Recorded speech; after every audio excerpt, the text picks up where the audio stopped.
금쪽 같은 내 종목 어떻게 지켜야 될지 고민이라면 지금부터 함께 하시죠. 엠베인골드 김흥태 조기준 매니저가 있습니다. 바로 만나볼게요. 매니저님 안녕하세요. 네, 안녕하십니까. 네, 먼저 저희가 배지연 아나운서 통해서 시청자들의 궁금증을 만나고 돌아왔는데요. 자, 정말 궁금한 내용들만 쏙쏙 꼽았던 것 같습니다. 첫 번째 궁금증부터 한번 해결해 볼게요. 금투세 이야기 적나라하게 우리끼리는 하지만 방송에서는 참 이게 어떻게 풀어나가야 되나 어렵기도 합니다. 두 분의 생각은 어떠세요? 오늘 공개 토론이 예정되어 있는데요. 뭐 결론이 나는 토론일지 아니면 뭐 그냥 과정을 짚고 가는 토론일지는 열어봐야 알겠지만 우리가 기다리는 건 유예 쪽 아니겠습니까? 흥태 매니저님, 만약 진짜 유예된다면 주가 반등할까요? 기대만큼 반등하지 않을 것 같아요. 왜요? 저희가 바라보고 있는 시점은 유예가 아니라 폐지죠.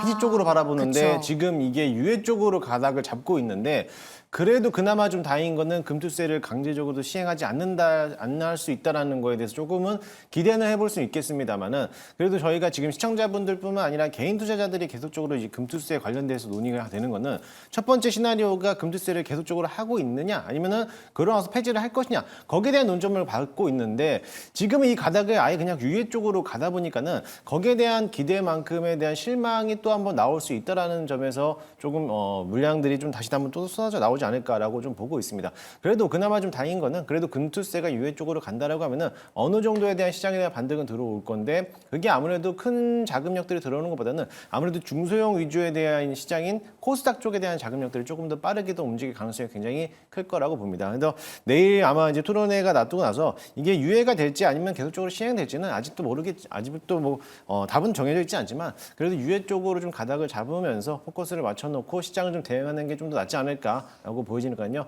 너무 기대하는 것만큼에 대한 또 올라오지 못할 수 있기 때문에 기대하지는 마시고 그냥 어차피 시장이야. 지금 금투세 때문에 시장을 많이 무너진다라고는 할 수는 있겠지만은 그게 딱 정답은 아니거든요. 그렇기 때문에 조금 더 여유를 가지고 시장을 대응하시면 좋을 것 같습니다. 네, 여유를 갖는다는 게 쉽지는 않지만 그래도 우리가 바라는 건 유예가 아니라 폐지이기 때문에 상승할 때 하더라도 그 탄력은 크지 않을 수 있다는 게 흥태 매니저님의 의견이고요. 조기준 매니저님 생각은 그럼 좀 어떠세요? 저희는 상승을 사실 바라고 있거든요. 금투세가 이제 토론을 한다라는 건 누구 하나 이길 수 없는 이제 3대3 토론을 하는 거고 네. 결국에는 이제 박빙으로 이제 끝날 텐데 그렇다면은 이제 서로 이제 의견이 갈리는 상황에서 결국에는 이제 유예로 갈 수밖에 없고요. 폐지로 가니까 뭐 다수결의 원칙에서 폐지로 갈 가능성은 없어 보이기 때문에 뭐 2년이냐 3년이냐 뭐 요게 가장 관점인 것 같습니다. 3년 유예 정도면 거의 폐지로 봐야 되는데 뭐 1, 2년이라면 좀 악영향을 끼칠 가능성이 높아 보이는데 중요한 거는 거래소 입장에서는 뭐 그렇게 큰 영향은 없습니다. 어차피 기관들과 외국인들이 움직이고 코스닥의 개별주들이 이제 유예로 갔을 때 가장적으로 상승 여력은 있어 보이지만 하락하지 않는, 그러니까 연말에 11월 달에 들어서 10월 이후부터 11월 달에 이제 금투세라든가 뭐 양도세 때문에 이제 하락했던, 대주주 양도세 때문에 하락했던 그런 경험이 있기 때문에 이제 다행인 거고요. 지금 현재 이제 그거보다는 가장 크게 영향을 미치는 게 엔캐리 트레이드 자금이 이제 청산입니다. 그러니까 우리 시장의 밸류업과 엔캐리 트레이드 청산이 언제 들어오느냐. 지금 현재 조금씩 매도가 줄어들긴 하지만 아직까지 엔캐리 관련해서 해외 매도 가 계속 나오고 있는 상황이기 때문에 시장의 상승을 못 하고 있는 거고 밸류업 관련해서도 그렇고 근데 이제 거의 이제 마무리 단계가 있기 때문에 조금씩이 지금 현재 업종 가리지 않고 상승하고 있기 때문에 우리 시장은 제가 보기에는 뭐 9월 달, 10월 달까지 수출입 실적이 좋은 업종들 위주로 상승이 나올 거다라는 측면으로 말씀드리겠습니다. 네, 그래도 기준 매니저님은 증시 상승할 가능성을 높게 평가하면서 관련된 종목들까지 이야기를 주셨습니다. 섹터 기억해 보도록 할게요. 자, 그리고 또 궁금한 내용이 있었어요. 이번엔 종목이었는데요. 에코프로 머티가 급등하고 있습니다. 장중에 12%까지 11만 8,400원 터치하고 지금은 9.6% 정도 그래도 여전히 강한 상황인데요. 한 분이 에코프로 머티에 좀 일명 몰빵이라고 우리가 표현하잖아요. 비중을 되게 많이 실으셨던 것 같아요. 이거 지금 팔까요? 라고 남겨주셨는데 1년 차트를 쭉 보니까 연초에 24만 4천 원까지 올랐던 주가가 지금 반토막 정도 난 것 같아요. 팔아도 되겠습니까? 얼마에 들어가셨는지가 굉장히 좀 중요하겠죠. 포인트인 것 같은데요. 아마 고점에서 물려 계셔서 지금 이제 빠져나올 수 있는 가격대라고 하면은 지금 정도에서는 몰빵이라고 들어가셨기 때문에 어느 정도는 좀 남겨놓고 매도하는 전략이 좀 낫지 않을까라고 좀 보여주고요. 뭐 그건 당연한 얘기겠지만 저점에서 매수해서 들어갔다라고 하면은 뭐 지금 수익권이니 뭐 충분히 올해 말까지는 좀 들고 가도 괜찮지 않을까라고 저는 보고 있습니다.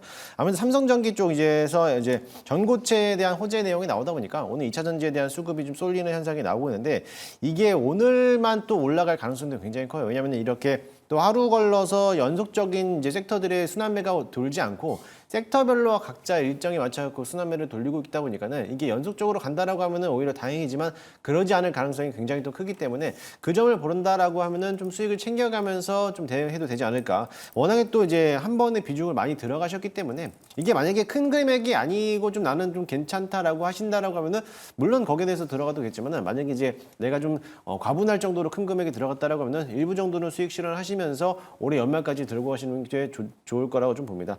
어차피 이번 아직까지 3분기짜리는 실적 자체가 좋지 않기 때문에 4분기부터 실적이 반영된다고 하면은 나쁘지 않을 거다라고 저는 판단하고 있습니다. 네, 일단 오늘 전고체 상승에 대해서는 단기 상승 가능성이라는 코멘트도 저희가 체크를 해봐야 될 것 같은데 조기준 매니저님은 에코프로 머티도 머티인데 2차 전지 전반적으로 좀 의견 어떠실지 궁금해요. 사실 2차 전지가 금리 인하 시기에 또 최대 수혜주로 인하 전부터 많이 꼽혔거든요.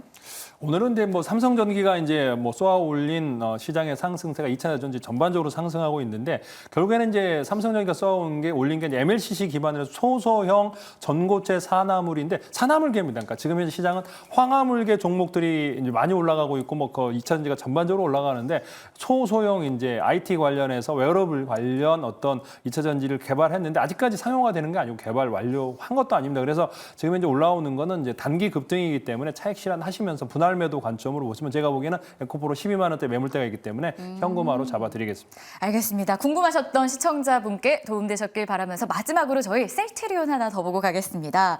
셀트리온의 시간은 10월부터일까요? 일단 유럽학회에서 아일리아 시밀러 효능을 확보했다라는 발표가 있었다라고 해요. 글로벌 임상 3상 결과인 건데요.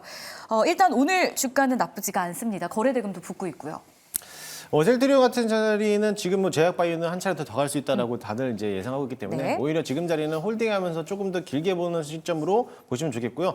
저는 뭐 지금 자리 박스권 상단을 돌파하면서 나왔기 때문에 뭐 22만 원을 한번 돌파 자리를 주지 않을까라고 보고 있습니다. 따라서 셀트리온이라든지 제약바이오는 아직 한 차례 더 남아 있으니까는 끝까지 좀 더 홀딩하는 자리로 보시면 좋을 것 같습니다. 제약바이오 전체적으로 한 방이 더 나왔다. 기준 매니저님도 동의하시죠?